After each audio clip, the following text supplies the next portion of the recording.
Hello friends, আসসালামু আলাইকুম। আমার সাথে একজন আপু রয়েছে। আপু, আপনার নাম? মৌমি। আচ্ছা, কিসে পড়ছেন? এমবিএ করছি। আচ্ছা আচ্ছা আপু, আপনাকে আমি 5টা কোশ্চেন করব। 5টার মধ্যে 3টা পালে ছোটো একটা গিফট আছে। আপনি প্রস্তুত? জি। আচ্ছা আপু, আমার ফার্স্ট কোশ্চেন সেটা হচ্ছে কোন সবজি, একটু ক্যামেরা দিকে তাকাতে হবে, কোন সবজি দেখতে ঠিক ফুলের মতো? ফুলকপি। ফুলকপি? জি, ফুলকপি। এটা কেন মাথায় আসলো? ফুলের মতো। আচ্ছা আচ্ছা আচ্ছা, রাইট, একদম সঠিক। কোশ্চেন করার আগে আপু পেরে গেল। একটার মধ্যে আপু একটা পেরেছে। আমি এখন সেকেন্ড কোশ্চেনে যাচ্ছি। সেকেন্ড কোশ্চেন, অন্ধের বউকে নিয়ে কালা পালিয়ে যাচ্ছে, সেটা বোবা অন্ধকে কি করে বোঝাবে? অন্ধের বউকে নিয়ে কালা পালিয়ে যাচ্ছে, এটা বোবা অন্ধকে কি করে বোঝাবে? অন্ধের বউকে নিয়ে কালা পালিয়ে যাচ্ছে, এটা বোবা অন্ধকে কি করে বোঝাবে বা বলবে সেটা? যে অন্ধ লোকটাকে বোবা লোকটা কি করে বলবে তোমার বউ পালিয়ে যাচ্ছে? অন্ধের লোক। আপনি একটার মধ্যে একটা পেরেছেন। 1 2 3 কে নিয়ে 4 5 বোবা। 6 7 8 9 10। Time over. দুইটার মধ্যে আপু একটা পারলো। আমি এখন 3 নাম্বার কোশ্চেনে যাব। 3 নাম্বার কোশ্চেন সেটা হচ্ছে কোন খাবার উল্টে লিখলেও একই থাকে?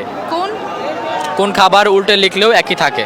কোন খাবার উল্টে লিখলেও একই থাকে? খাবার। হ্যাঁ, এটা একটা খাবারের বস্তু। কোন খাবার উল্টে লিখলেও একই থাকে? আপু দুইটার মধ্যে একটা পেরেছেন। 1 2 3 4। একটা মিষ্টি জাতীয় খাবার। মিষ্টি জাতীয় খাবার। 5 6, একটু ক্যামেরা থেকে তাকাতে হবে আপু। 7 8 9 10। Time over. 3টার মধ্যে আপু একটা পারলেন। আমি এখন 4 নাম্বার কোশ্চেনে যাব। 4 নাম্বার কোশ্চেন সেটা হচ্ছে কোন দেশে সবার আগে বুলেট ট্রেন চালু হয়? কোন দেশে সবার আগে বুলেট ট্রেন চালু হয়? জাপান। জাপান? জাপান। শিওর? জি। আচ্ছা আচ্ছা, রাইট, একদম সঠিক। 4টার মধ্যে আপু 2টা পেরে গেল। আমি এখন লাস্ট কোশ্চেনে যাব। লাস্ট কোশ্চেন সেটা হচ্ছে একজন মায়ের 6জন সন্তান, 5জন ছেলে 1জন মেয়ে। এখন মা এবং মেয়ের নামটা বলতে হবে। একজন মায়ের 6জন সন্তান, 5জন ছেলে 1জন মেয়ে। এখন মা এবং মেয়ের নামটা বলতে হবে। 6জন সন্তান। 1 4জন ছেলে 1জন মেয়ে। 5জন ছেলে 1জন মেয়ে। মার নাম বলতে হবে, মেয়ের নামটা বলতে হবে। 5 6 7। এটা কি বাংলাদেশের যে ষড়ঋতু সামথিং দ্যাট?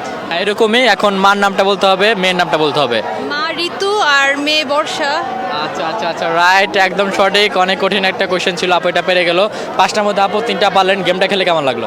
ভালো লেগেছে। আচ্ছা, 5টার মধ্যে আপু 3টা পেরেছে। আপুর জন্য একটা গিফট রয়েছে, তো গিফটটা আপু এটা আপনার জন্য, এই গিফটটা। Thank you. গিফটটা কেমন লাগলো? ভালো লেগেছে, ইন্টারেস্টিং ছিল খেলাটা। আচ্ছা আচ্ছা, ঠিক আছে, থ্যাংক ইউ সো মাচ আপু। আর আপু যে 2টা অ্যান্সার পারেন, আপনি পেরে থাকলে অবশ্যই কমেন্ট করবেন।